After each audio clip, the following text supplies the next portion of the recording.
Hi! నమస్తే. Welcome to my channel Vasumathi's vlogs. ఇది గురువారం దానిమ్మ గింజలన్నీ ఒలుచుకుంటూ మా ఆయన బాక్స్ అయిపోయిన తర్వాత ఇంట్లో పిల్లలు తింటారులే అనేసి ఒలుచుకుంటున్నాం. ఇవి చిన్నగున్నాయి కాయలు, కానీ స్వీట్‌గుంటాయి.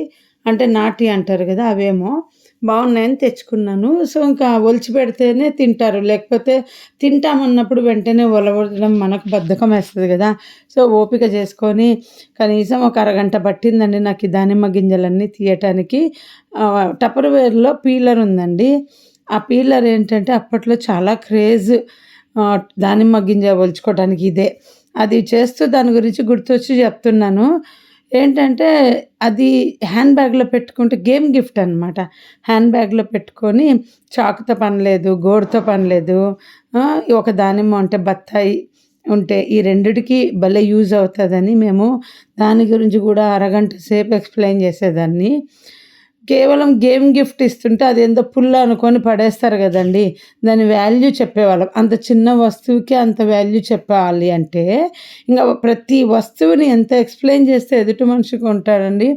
నేను ఈ మాట ఇప్పుడు టపర్‌వేర్‌ని గురించి చెప్పి మిమ్మల్ని అది కొనమని చెప్పట్లేదు. ఏదైనా దాని విలువ తెలియాలి అంటే దాని గురించి చెప్తేనే విలువ. అట్లాగే ఒక మనిషి విలువ గూడా తెలియాలంటే, ఆ మనిషి గురించి తెలుసుకున్నప్పుడే గదా ఏదైనా విలువ. ఇలా చూడంగానే వేస్ట్ అని అనుకోకూడదు.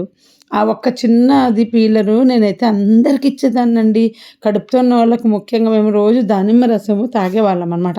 అంటే కడుపుతున్న వాళ్ళకి ఎందుకు ఇచ్చేదాన్నంటే, వాళ్ళకి ఆకలేస్తది ఫ్రూట్స్ అక్కడికక్కడ హ్యాండ్ బ్యాగ్‌లో నుండి దానిమ్మ, బత్తాయి ఒలుచుకొని తినొచ్చని ఇచ్చేదాన్ని. చిన్న పిల్లలున్న అమ్మలకి ఇచ్చేదాన్ని. మా పిల్లలకి ఎంత బాగా ఒలిచిపెట్టేదాన్నో బత్తాయి పండు, దాంతో పీలర్ తోటి. అట్లా నేను అందరికీ అంటే పరిచయమైన వాళ్ళందరికీ అది ఇచ్చేదాన్ని. అది చూస్తే టపర్‌వేర్ అనేది గుర్తు రావాలి. గేమ్ గిఫ్ట్ అన్నమాట అది. గేమ్ పెట్టి గేమ్‌లో విన్ అయ్యేలాగా. మేము టపర్‌వేర్‌కి ఎవరినైనా తీసుకెళ్తే గూడా మాతో పాటు వచ్చిన గెస్ట్‌కు ఇచ్చేవాళ్ళు. ఎప్పుడు మా డిస్ట్రిబ్యూటర్ అనేవాళ్ళు, పుట్టింటికి వెళ్ళినా ఎప్పుడైనా ఖాళీ చేతులతో వస్తామేమో గానీ టపర్‌వేర్‌కు సారీ వస్తే మాత్రం ఎవరిని ఖాళీ చేతులతో పంపరు. టపర్‌వేర్ బిజినెస్ చేస్తే గూడా ఖాళీ చేతులతో పంపరని అలా చెప్పుకునేవాళ్ళం. ఇంకిప్పుడు అదేమైందో తెలీదు నాకు. అసలు ఇండియాలో ఎలా ఉంది, నేను ఫ్రెండ్స్‌తో మాట్లాడలేదు. ఇవన్నీ చైర్లు తీస్తామండి మేము, పని మనిషి ఊడ్చి తుడిచినప్పుడు చైర్లు అన్నీ పైకి పెట్టేస్తాం. కార్పెట్స్ తీస్తాం. డోర్ మ్యాట్స్ పెడతాం. ఇవన్నీ పని మనిషి తీసి పెట్టి ఊడ్చి తుడిచిపోయిన తర్వాత మళ్ళీ మేము పరుచుకుంటాం.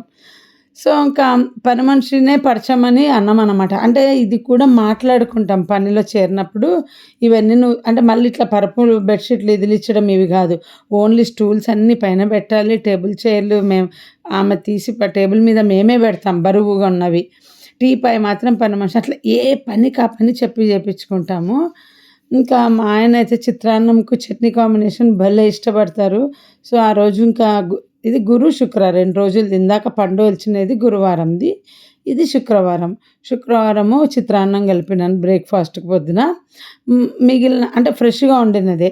కొంచెం పెరుగన్నం కలిపేసిన. ఎవరెప్పుడు ఏం తింటారో తెలీదు. మా వారైతే పెరుగన్నము ఒక్కటే పట్టుకెళ్లారనమాట. నేనన్నా రోజు పెరుగన్నం తినట్లేదు గదా! ఉట్టి పెరుగన్నం పట్టుకెళ్ళు పోపేసిస్తా అంటే, సరే అని మా ఆయనకు పెరుగన్నం కలిపిచ్చి పంపించేసి మిగిలినది టప్పర్‌వేర్‌లో పెట్టి, పుల్లగా అయితది గదా!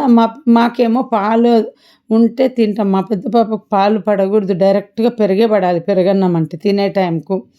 బాక్స్ లేట్‌గా దానికి కనిపెట్టేస్తది ఒక చుక్క పాలు యాడ్ చేసినా. సో, ఉట్టి పెరుగేసి తడిపితే ఇప్పుడు నాకు అది పులిసిపోతదని ఫ్రిడ్జ్‌లో పెట్టినా. నేను మైక్రోవేవ్ కొనడానికి కారణమే పెరుగన్నం అండి. ఎందుకంటే చిన్న పాప సంకలో ఉన్నప్పుడు టపర్‌వేర్ మీటింగ్ పోయి ఫ్రెండ్ ఇంట్లో కాసేపు అక్కడ ఏదన్నా అవసరం ఉంటే సామాను తీసుకోనికే వెళ్ళి ఇంటికి 2:00కొచ్చేదాన్ని.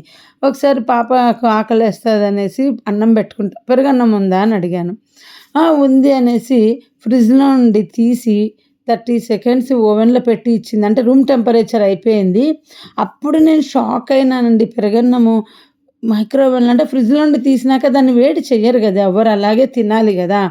10 సెకండ్స్ ఆర్ 20 సెకండ్స్ పెట్టి ఇచ్చింది. అరే! భలే మ్యాజిక్ ఉంది అనుకున్నా. ఫ్రిడ్జ్‌లో ఉంది తీసినా అనింది.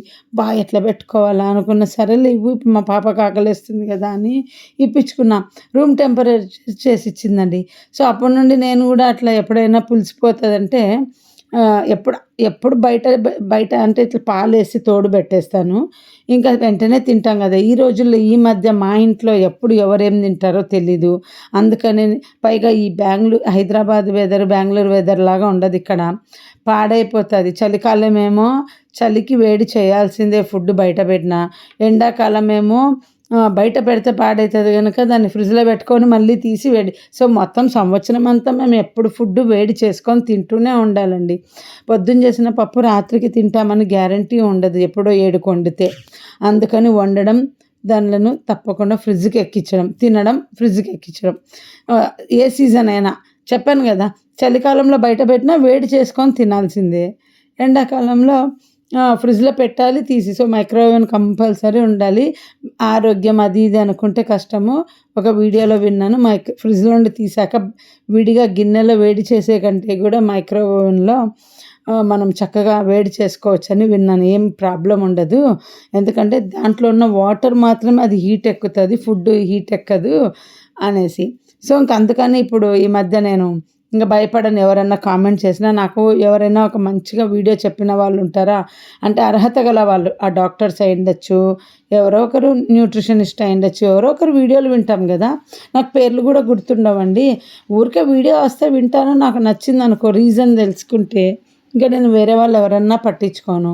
ఇక అందరికీ తెలిసిందే టప్పర్‌వేర్‌లో వాడొద్దు పెట్టుకొని ఈ టప్పర్‌వేరు ప్రీహీట్ అనే చెప్తాం మేము అమ్మేటప్పుడు. జనాలేం జేస్తారు, ప్రీహీట్‌ని తీసుకొని నార్మల్ హీట్ చేసేస్తారు. ఇప్పుడు ఈ పెరుగన్నం డబ్బా డైరెక్ట్ పెట్టకూడదు. ఎలా పడితే వాళ్ళు ఎవరిష్టం వచ్చినట్టు వాళ్ళు మైక్రోవేవ్‌లో వాడేసి టప్పర్‌వేర్‌ను బ్యాడ్ అంటే తప్పది. ఇవన్నీ కూడా మేము మైక్రోవేవ్‌లో పెట్టకూడదంటాం. ఇప్పుడు అడిగినప్పుడు గూడా మేమేం చెప్తాము, పాలు, సాంబారు, రసము ఇవన్నీ లిక్విడ్‌గా ఉన్నవి ప్రీహీట్ చేసుకోండి. డ్రైగా ఉన్నవి పొరపాటున గూడా చేయకూడదని. చట్నీని గూడా మా ఇంట్లో వాళ్ళే మావి కలబెడతారండి. ఇప్పుడు చెప్తాను పెట్టకండి అని. మా పెద్ద పాప ఈ మధ్య నేర్పించింది. ఏది పెట్టినా కూడా చిన్న కప్పులో వాటర్ పెట్టి మైక్రోవేవ్‌లో పెడితే మన ఫుడ్డు బాక్స్ కాలదండి. ఆ టిప్ నేర్చుకోండి. సెరామిక్ పెట్టినా, ప్లాస్టిక్ పెట్టినా, మీ మైక్రోవేవ్ ఏది పెట్టినా, మీరు అన్నంలో డైరెక్ట్ ప్లేట్‌లో అన్నం వేడి చేసుకుంటే డ్రై అయిపోతది. మధ్యలో గుంత చేసి మేము ఒక చిన్న కప్‌లో వాటర్ పెట్టి ప్రీహీట్ చేసుకుంటాం. అలా రూల్స్ పాటించకుండా వాడేసి దాన్ని తప్పని అంటారు గదా! ఇంకా ఏంటంటే నేను నిన్న లైవ్ వీడియో చేశాను. కుకింగ్ బుక్‌కొస్తానని వచ్చినాను, వెళ్ళాను. 40 మినిట్స్ నాన్ స్టాప్‌గా మాట్లాడేసి ఆ కుకింగ్ బుక్ చూపించినాను. మళ్ళీ మొత్తం అప్‌లోడ్ చేయబోయి దాన్ని క్యాన్సిల్ చేశాను. సో, ఇంకా లైవ్ వీడియో అంటే అందుకే చాలామంది భయపడతారు. శుక్రవారం సాయంత్రం పాప ఫ్రెండ్ గూడా వచ్చింది. ఇంకా రాత్రి పెసరకట్టు చేసుకున్నాము. నేను మా ఆయన తినేసామండి. 7:30కి సినిమాకెళ్ళాము జూనియర్‌ది. అదేంటి పేరు మర్చిపోయినాను. ఇంక 'దేవర' సినిమాకెళ్ళాం. 7:30కెళ్ళి రాత్రి 10:30కి అప్పుడు తర్వాత పిల్లలు అంతా తిన్నారు.